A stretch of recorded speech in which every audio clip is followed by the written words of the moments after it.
ॐ श्रीगणेशाय नमः। अथ श्रीगणपति अथर्वशीर्षा। हरिः ॐ। नमस्ते गणपतये। त्वमेव प्रत्यक्षं तत्त्वमसि। त्वमेव केवलं कर्तासि। त्वमेव केवलं धर्तासि। त्वमेव केवलं हर्तासि। त्वमेव सर्वं खलविदं ब्रह्मासि। त्वं साक्षात् आत्मासि नित्यं। ऋतं वच्मि सत्यं वच्मि। अवत्वं माम् अववक्तारम् अवश्रोतारम् अवदातारम् अवधातारम् अवानूचानमवशिष्यम् अवपश्चात्तात् अवपुरस्तात् अवचोत्तरात्तात् अवदक्षिणात्तात् अवचोर्ध्वात्तात् अवाधरात्तात् सर्वतो मां पाहि पाहि समन्तात्। त्वं वाङ्मयस्त्वं चिन्मयः। त्वमानन्दमयस्त्वं ब्रह्ममयः। त्वं सच्चिदानन्दाद्वितीयोऽसि। त्वं प्रत्यक्षं ब्रह्मासि।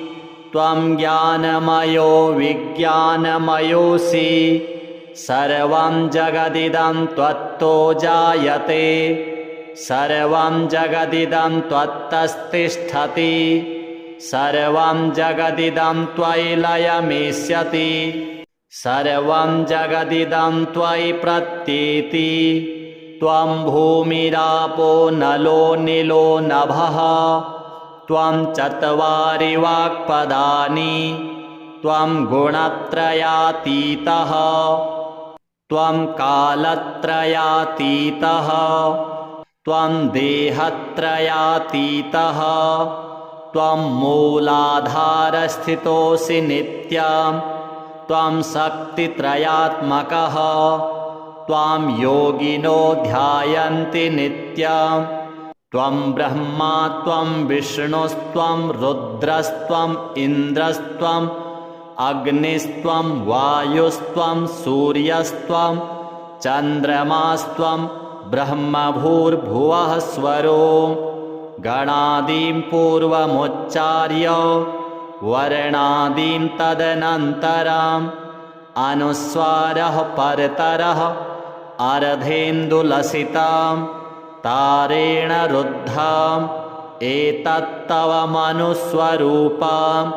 गकारः पूर्वरूपम् अकारो मध्यमरूपम् अनुस्वारश्चान्त्यरूपम् बिन्दुरुत्तररूपम्। नादः सन्धानं संहिता सन्धिः। सैषा गणेशविद्या गणकऋषिः। निसृद्गायत्री छन्दः श्रीमहागणपतिर्देवता।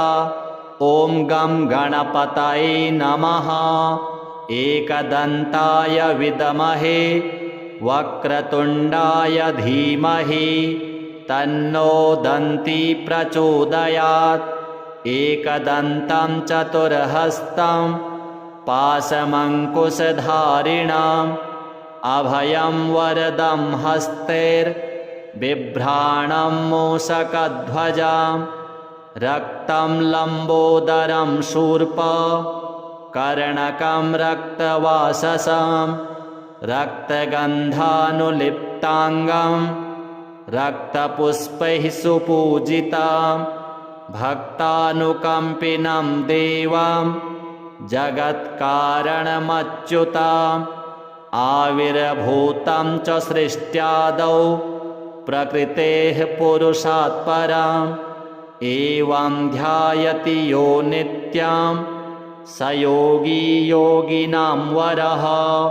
नमो व्रातपतये नमो गणपतये नमः प्रमथपतये नमस्तेऽस्तु लम्बोदरायैकदन्ताय विघ्नविनाशिने शिवसुताय श्रीवरदमूर्तये नमो नमः।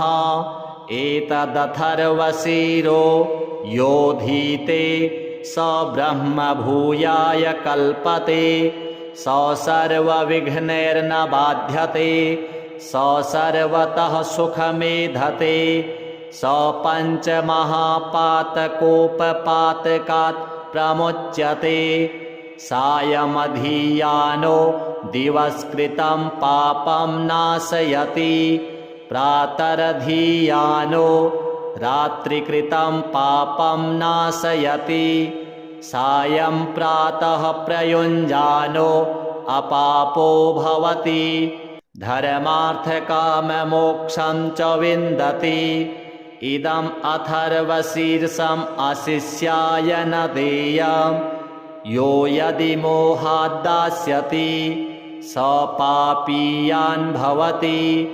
सहस्रावर्तनाद्यं यं काममधीते तं तमनेन साधयेत् अनेन गणपतिम् अभिषिञ्चति स वाग्मी भवति चतुर्थ्यामनश्नन् जपति स विद्यावान् भवति इत्यथर्वणवाक्यम् ब्रह्माद्याचरणं विद्यात् न बिभेति कदाचनेति यो दूर्वाङ्कुरैर्यजति स वैश्रवणोपमो भवति यो लाजैर्यजति स यशोवान् भवति स मेधावान् भवति यो मोदकसहस्रेण यजति स वाञ्छितफलमवाप्नोति यः साध्यसमिद्भिर्यजति स सर्वं लभते स सर्वं लभते अष्टौ ब्राह्मणान् सम्यग् ग्राहयित्वा सूर्यवर्चस्वी भवति सूर्यग्रहे महानद्यां प्रतिमासन्निधौ वा जप्त्वा सिद्धमन्त्रो भवति महाविघ्नात् प्रमुच्यते महापापात् प्रमुच्यते महादोषात् प्रमुच्यते स सर्वविद् भवति स सर्वविद् भवति य एवं वेद। हरिः ओं नमस्ते गणपतये त्वमेव प्रत्यक्षं तत्त्वमसि त्वमेव केवलं कर्तासि त्वमेव केवलं धर्तासि त्वमेव केवलं हर्तासि त्वमेव सर्वं खल्विदं ब्रह्मासि त्वं साक्षात् आत्मासि नित्यं ऋतं वच्मि सत्यं वच्मि अवत्वं माम् अववक्तारम् अवश्रोतारम् अवदातारम् अवधातारम् अवानूचानमवशिष्यम् अवपश्चात्तात् अवपुरस्तात् अवचोत्तरात्तात् अवदक्षिणात्तात् अवचोर्ध्वात्तात् अवाधरात्तात् सर्वतो मां पाहि पाहि समन्तात् त्वं वाङ्मयस्त्वं चिन्मयः त्वमानन्दमयस्त्वं ब्रह्ममयः त्वं सच्चिदानन्दाद्वितीयोऽसि त्वं प्रत्यक्षं ब्रह्मासि त्वं ज्ञानमयो विज्ञानमयोऽसि सर्वं जगदिदं त्वत्तो जायते सर्वं जगदिदं त्वत्तस्तिष्ठति सर्वं जगदिदं त्वयि लयमेष्यति सर्वं जगदिदं त्वयि प्रत्येति त्वं भूमिरापो नलो निलो नभः त्वं चत्वारि वाक्पदानि त्वं गुणत्रयातीतः त्वं कालत्रयातीतः त्वं देहत्रयातीतः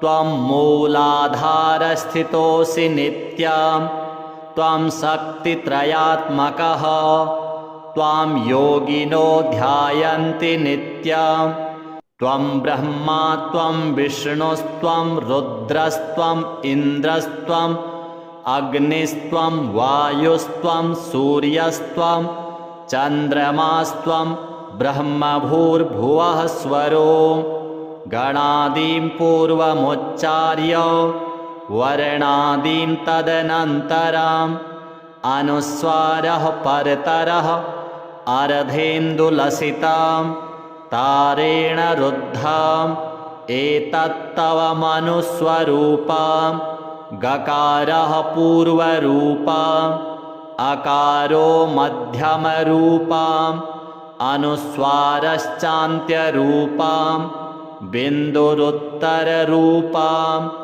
नादः सन्धानं संहिता सन्धिः सैषा गणेशविद्या गणकऋषिः निसृद्गायत्री छन्दः श्रीमहागणपतिर्देवता ॐ गं गणपतये नमः।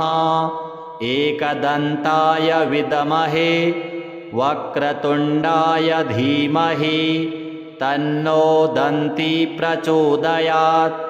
एकदन्तं चतुर्हस्तं पाशमङ्कुशधारिणम् अभयं वरदं हस्तैर्बिभ्राणं मूषकध्वजं रक्तं लम्बोदरं शूर्पं कर्णकं रक्तवाससं रक्तगन्धानुलिप्ताङ्गं रक्तपुष्पैः सुपूजितं भक्तानुकम्पिनं देवं जगत्कारणमच्युतम् आविर्भूतं च सृष्ट्यादौ प्रकृतेः पुरुषात् परम् एवं ध्यायति यो नित्यं स योगी योगिनां वरः। नमो व्रातपतये नमो गणपतये नमः प्रमथपतये नमस्तेऽस्तु लम्बोदरायैकदन्ताय विघ्नविनाशिने शिवसुताय श्रीवरदमूर्तये नमो नमः। एतदथर्वशीरो योधीते स ब्रह्मभूयाय कल्पते स सर्वविघ्नैर्न बाध्यते स सर्वतः सुखमेधते स पञ्चमहापातकोपपातकात् प्रमुच्यते सायमधियानो दिवस्कृतं पापं नाशयति प्रातरधियानो रात्रिकृतं पापं नाशयति सायं प्रातः प्रयुञ्जानो अपापो भवति धर्मार्थकाममोक्षं च विन्दति।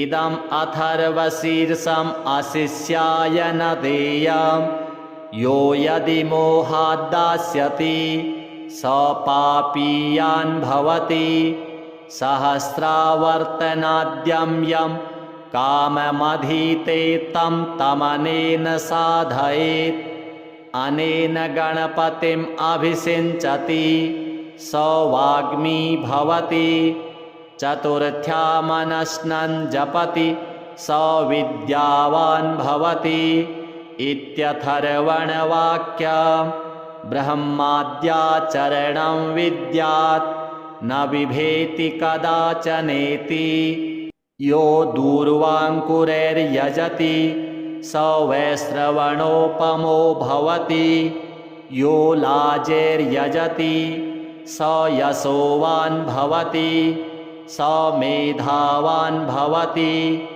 यो मोदकसहस्रेण यजति स वाञ्छितफलमवाप्नोति यः साध्यसमिद्भिर्यजति स सर्वं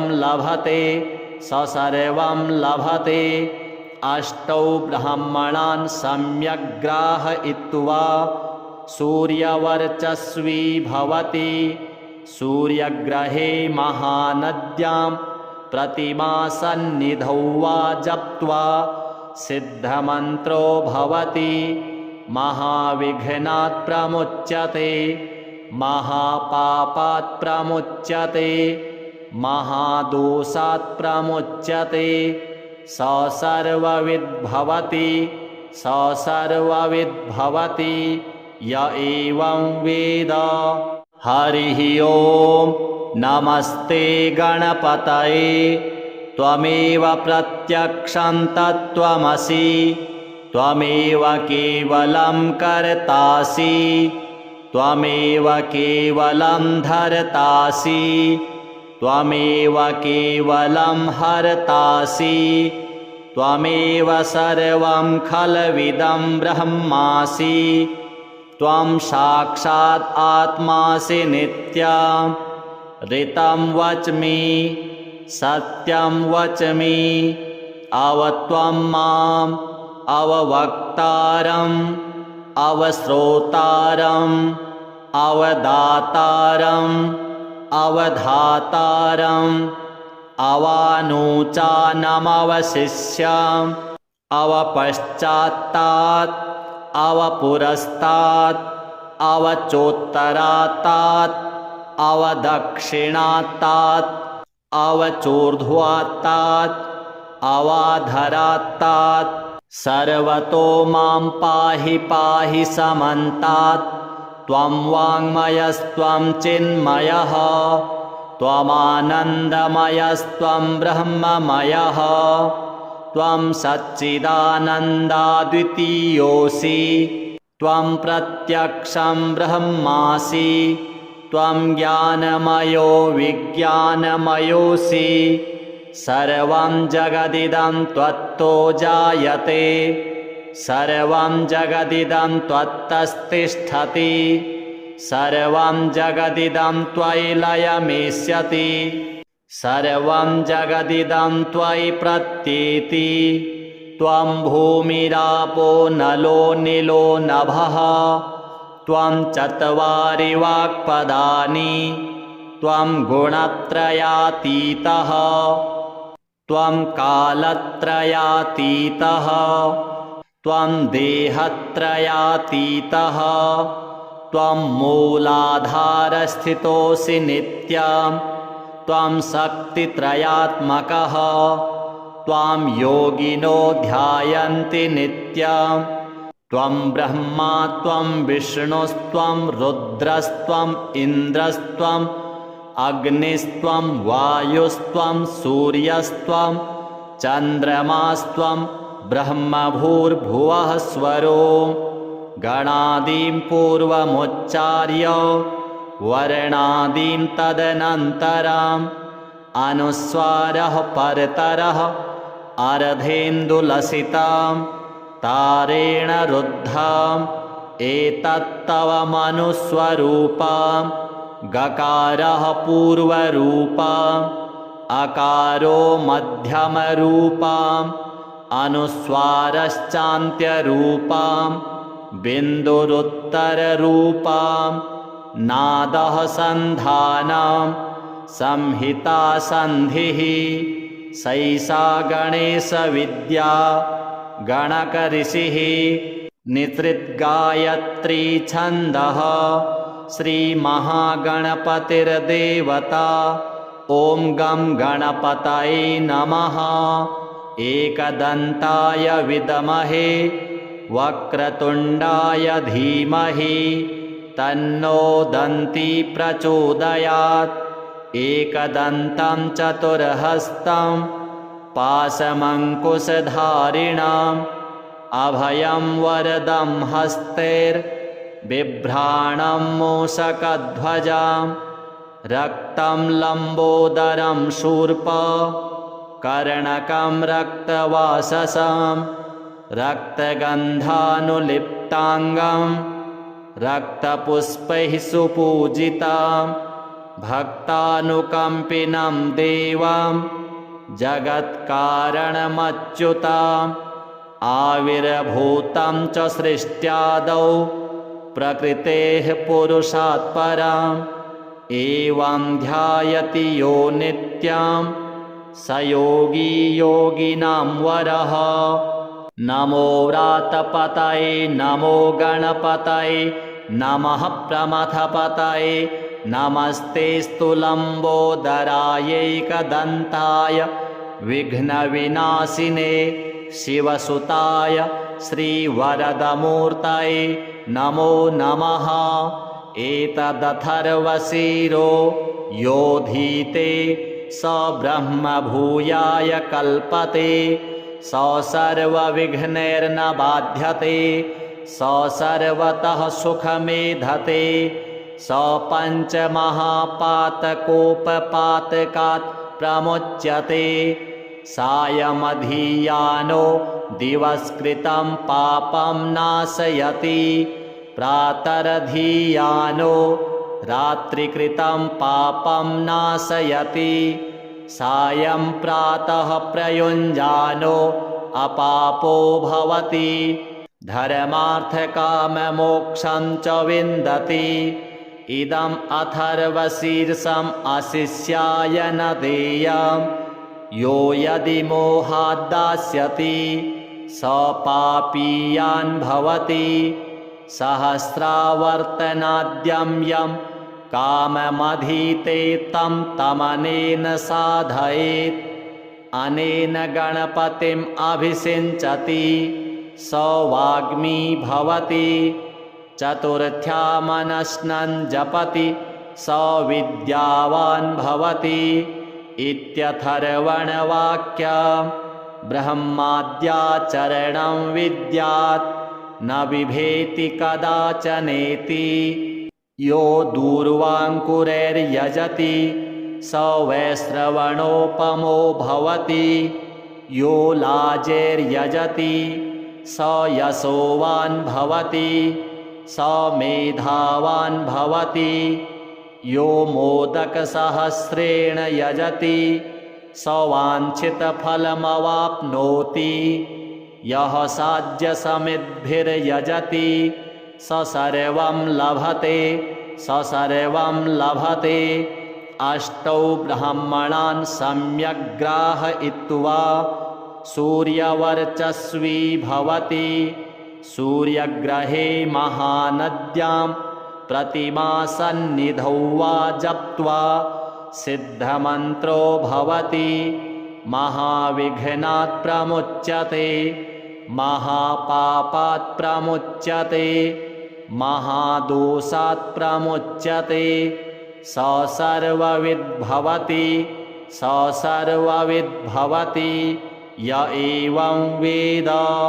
हरिः ओम् नमस्ते गणपतये त्वमेव प्रत्यक्षं तत्त्वमसि त्वमेव केवलं कर्तासि त्वमेव केवलं धर्तासि त्वमेव केवलं हर्तासि त्वमेव सर्वं खलविदं ब्रह्मासि।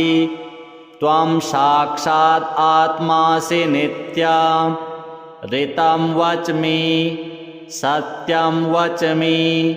अवत्वं माम् अववक्तारम् अवश्रोतारम् अवदातारम् अवधातारम् अवानूचानमवशिष्यम् अवपश्चात्तात् अवपुरस्तात् अवचोत्तरात्तात् अवदक्षिणात्तात् अवचोर्ध्वात्तात् अवाधरात्तात्। सर्वतो मां पाहि पाहि समन्तात्। त्वं वाङ्मयस्त्वं चिन्मयः त्वमानन्दमयस्त्वं ब्रह्ममयः। त्वं सच्चिदानन्दाद्वितीयोऽसि त्वं प्रत्यक्षं ब्रह्मासि। त्वं ज्ञानमयो विज्ञानमयोऽसि। सर्वं जगदिदं त्वत्तो जायते सर्वं जगदिदं त्वत्तस्तिष्ठति। सर्वं जगदिदं त्वयि लयमेष्यति सर्वं जगदिदं त्वयि प्रत्येति त्वं भूमिरापो नलो निलो नभः त्वं चत्वारि वाक्पदानि त्वं गुणत्रयातीतः त्वं कालत्रयातीतः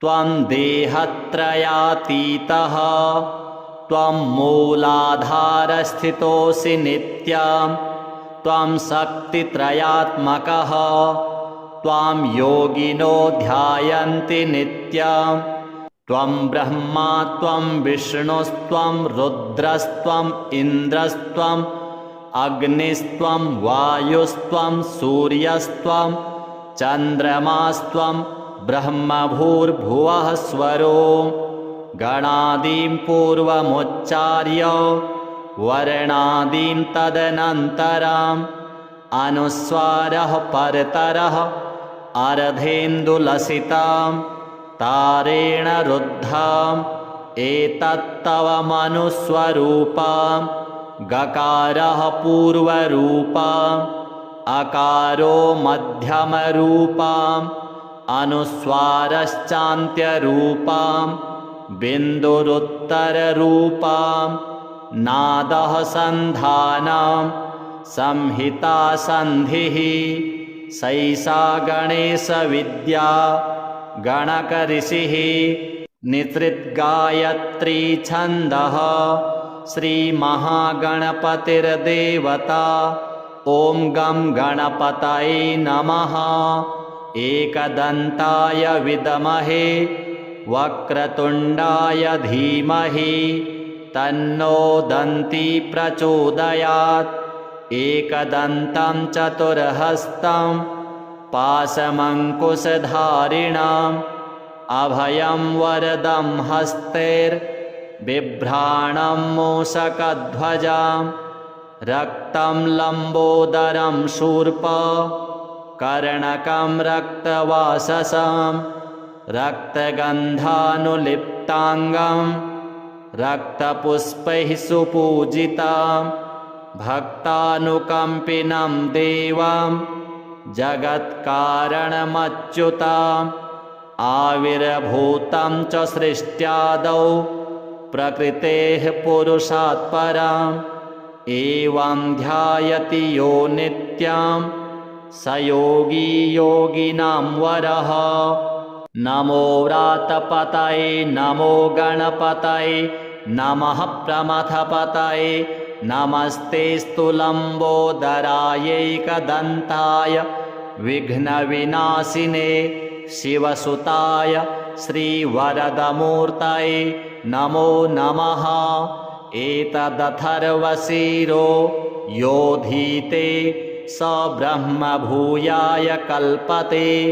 स सर्वविघ्नैर्न बाध्यते स सर्वतः सुखमेधते स पञ्चमहापातकोपपातकात् प्रमुच्यते सायमधीयानो दिवस्कृतं पापं नाशयति प्रातरधीयानो रात्रिकृतं पापं नाशयति सायं प्रातः प्रयुञ्जानो अपापो भवति धर्मार्थकाममोक्षं च विन्दति इदम् अथर्वशीर्षम् अशिष्याय न देयम् यो यदि मोहाद्दास्यति स पापीयान् भवति सहस्रावर्तनाद्यं यं काममधीते तं तमनेन साधयेत् अनेन गणपतिम् अभिषिञ्चति स वाग्मी भवति चतुर्थ्यामनश्नन् जपति स विद्यावान् भवति इत्यथर्वणवाक्यम् ब्रह्माद्याचरणं विद्यात् न बिभेति कदाचनेति यो दूर्वाङ्कुरैर्यजति स वैश्रवणोपमो भवति यो लाजैर्यजति स यशोवान् भवति स मेधावान् भवति। यो मोदकसहस्रेण यजति स वाञ्छितफलमवाप्नोति। यः साध्यसमिद्भिर्यजति स सर्वं लभते स सर्वं लभते। अष्टौ ब्राह्मणान् सम्यग् ग्राहयित्वा सूर्यवर्चस्वी भवति। सूर्यग्रहे महानद्यां प्रतिमासन्निधौ वा जप्त्वा सिद्धमन्त्रो भवति। महाविघ्नात् प्रमुच्यते महापापात् प्रमुच्यते महादोषात् प्रमुच्यते। स सर्वविद् भवति स सर्वविद् भवति य एवं वेद। हरिः ओम् नमस्ते गणपतये। त्वमेव प्रत्यक्षं तत्त्वमसि। त्वमेव केवलं कर्तासि। त्वमेव केवलं धर्तासि। त्वमेव केवलं हर्तासि। त्वमेव सर्वं खल्विदं ब्रह्मासि। त्वं साक्षात् आत्मासि नित्यं। ऋतं वच्मि सत्यं वच्मि। अवत्वं माम् अववक्तारम् अवश्रोतारम् अवदातारम् अवधातारम् अवानुचानमवशिष्यम् अवपश्चात्तात् अवपुरस्तात् अवचोत्तरात्तात् अवदक्षिणात्तात् अवचोर्ध्वात्तात् अवाधरात्तात्। सर्वतो मां पाहि पाहि समन्तात्। त्वं वाङ्मयस्त्वं चिन्मयः त्वमानन्दमयस्त्वं ब्रह्ममयः। त्वं सच्चिदानन्दाद्वितीयोऽसि। त्वं प्रत्यक्षं ब्रह्मासि। त्वं ज्ञानमयो विज्ञानमयोऽसि। सर्वं जगदिदं त्वत्तो जायते सर्वं जगदिदं त्वत्तस्तिष्ठति। सर्वं जगदिदं त्वयि लयमेष्यति। सर्वं जगदिदं त्वयि प्रत्येति। त्वं भूमिरापो नलो निलो नभः। त्वं चत्वारि वाक्पदानि। त्वं गुणत्रयातीतः। त्वं कालत्रयातीतः। त्वं देहत्रयातीतः। त्वं मूलाधारस्थितोऽसि नित्यं। त्वं शक्तित्रयात्मकः। त्वां योगिनो ध्यायन्ति नित्यं। त्वं ब्रह्मा त्वं विष्णुस्त्वं रुद्रस्त्वम् इन्द्रस्त्वम् अग्निस्त्वं वायुस्त्वं सूर्यस्त्वं चन्द्रमास्त्वं ब्रह्मभूर्भुवः स्वरो। गणादीं पूर्वमुच्चार्य वर्णादीं तदनन्तरम् अनुस्वारः परतरः अर्धेन्दुलसितां तारेण रुद्धाम् एतत्तव मनुस्वरूपम्। गकारः पूर्वरूपम् अकारो मध्यमरूपम् अनुस्वारश्चान्त्यरूपम् बिन्दुरुत्तररूपम्। नादः सन्धानं संहिता सन्धिः। सैषा गणेशविद्या गणकऋषिः। निसृद्गायत्री छन्दः श्रीमहागणपतिर्देवता। ॐ गं गणपतये नमः। एकदन्ताय विद्महे वक्रतुण्डाय धीमहि तन्नो दन्ती प्रचोदयात्। एकदन्तं चतुर्हस्तं पाशमङ्कुशधारिणम् अभयं वरदं हस्तैर्बिभ्राणं मूषकध्वजम् रक्तं लम्बोदरं शूर्प कर्णकं रक्तवाससं रक्तगन्धानुलिप्ताङ्गं रक्तपुष्पैः सुपूजितं भक्तानुकम्पिनं देवं जगत्कारणमच्युतम्